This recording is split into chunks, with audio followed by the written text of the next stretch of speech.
Okay, so the reason why I'm making this is just to let people know what happened, in case it helps them, when I went to replace the blower motor on my 86 Celica. So basically this part here stopped working, so what happened was, got on the internet, ordered a new one, a replacement one. Now this one came from the States, and it was supposed to be exactly the same as this one. But if you look carefully, you'll notice that they're not the same height. This one actually has an extra centimetre or so of height in it, and that actually makes a big difference. So what happened was, when I put this in, it couldn't actually fit into the cavity it was supposed to go into. So I then bought another one that looked very similar but didn't have this gap here. That turned out to be a mistake. In the end, what I had to do was reuse this one. So to reuse this one, what I thought I would do is I would open it up, clean it out, and everything would be fine. Unfortunately, it didn't quite work out that way. If you look here, so what you can see here is, if you look carefully, you'll notice that this part here is worn. There's a big difference, well, a little difference, but it's all by degrees. There's a difference between the height here and here. That's the original height that it used to be. It used to originally be that height, now it's that height. So it's maybe a macro on that has worked well enough that you can see just how much it's been worn away. So my original thought was, well, maybe I can clean this up somehow, because this part here fits into this part here, and you can see that, maybe you can't see, that there is a lot of don't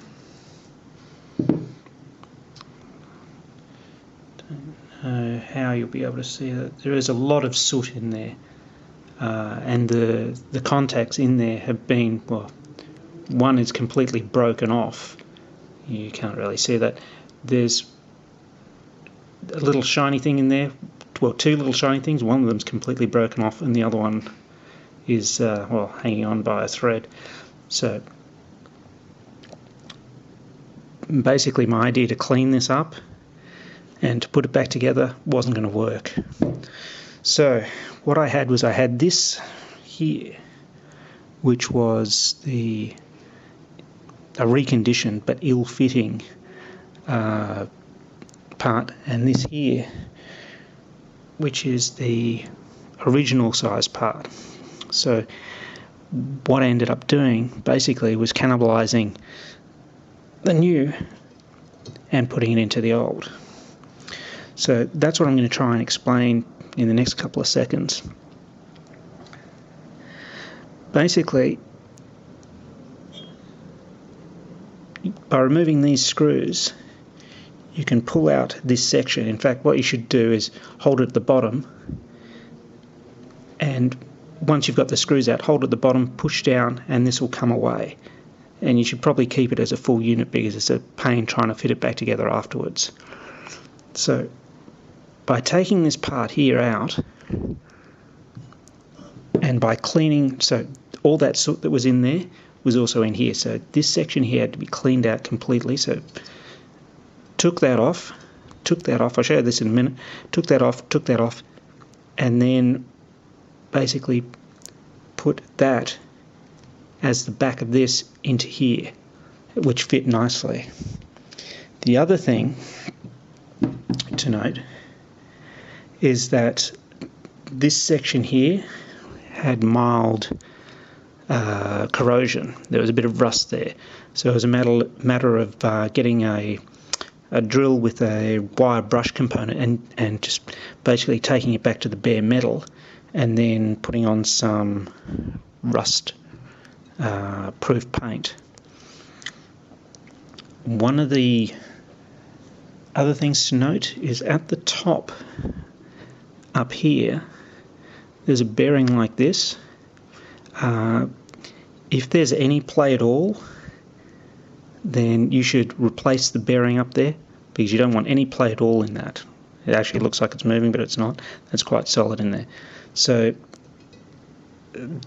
this bearing basically sits just in that part there. So all you have to do is just knock it out with a screwdriver, I guess. That'd work, or a chisel, or something that can get in there and just knock this out, because it's not held in with glue or anything. It's just firmly in place. So it's a matter of putting only. You really need to do that only if this is not solid. In my case, didn't need to. So with that, that's basically the process that was involved. Take the back off here, clean out everything that was in there because it was very sooty, and then replace it with the new parts from there. So this whole back part actually came from the sister of this one. So obviously I bought two of them. Shouldn't have, but I did, because I didn't know what I was doing, and hopefully this will help you avoid the same mistake. So this here, I'm now going to remove it from there, but basically put this back in, clean out any rust and give it a rust proofing, seal that off there, and hopefully once you hook it up back into your car, this will work fine. So what I'll do is I'll just open this up for you. Sorry about that. So what I was doing was undoing the screws. And what I was astounded by was that someone is able to make a business out of, for $35, reconditioning one of these units, as in opening it up, cleaning it out, replacing the brushes, placing the contacts, basically, well, it's astounding value for $35 for someone to actually do all that work. I'm very impressed. But now, so I've taken the screws out of there. Basically, the next thing to do is just to pull it apart. Now, the problem is there are two big magnets on either side here that are going to want to clamp to the magnets that are already in there, and they're not going to want to let it go. So it's actually a bit, what I like to do is I like to push down from the top as I'm pulling this apart to try and keep it all together. It really is stiff, let me tell you. It's okay, come out. Okay, so as you can see, so what's in there is basically the housing is just two big magnets on either side. And as I was mentioning before, there's this brush at the top here that fits right down there. I don't know if you can see it. So, of course, I'm using a metal.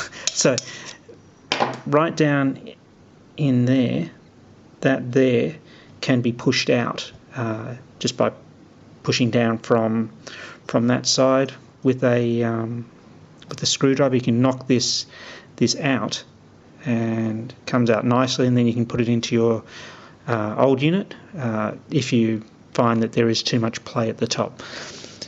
So that part here, the housing there, so this is,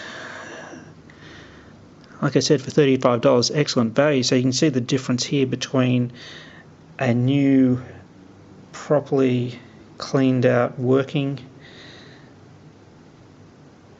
motor and the original motor, and that's what the motor inside looks like.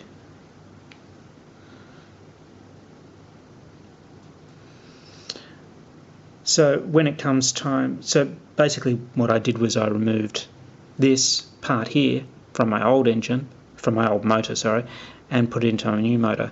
And inserting it is the same as extracting it. It's just, again, a little tricky because of the magnets in there. You've just got to be very mindful that they're going to try and turn it around. But if you're careful, you can insert it without too much trouble, and then it's just a matter of aligning the vents here.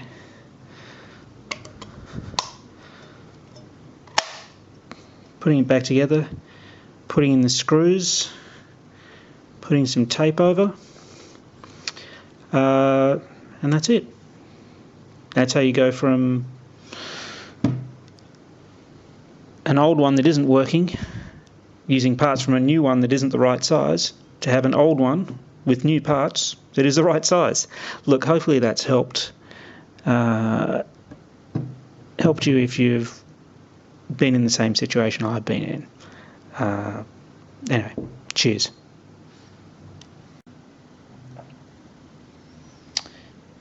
And just as a final note, this is what it looks like when it's finished. So put the nut on there. There's actually a little washer underneath this unit here. So there's a washer, then there's this, then there's the nut. There's also this seal here, just a rubber seal that gets inserted down there. So put that in.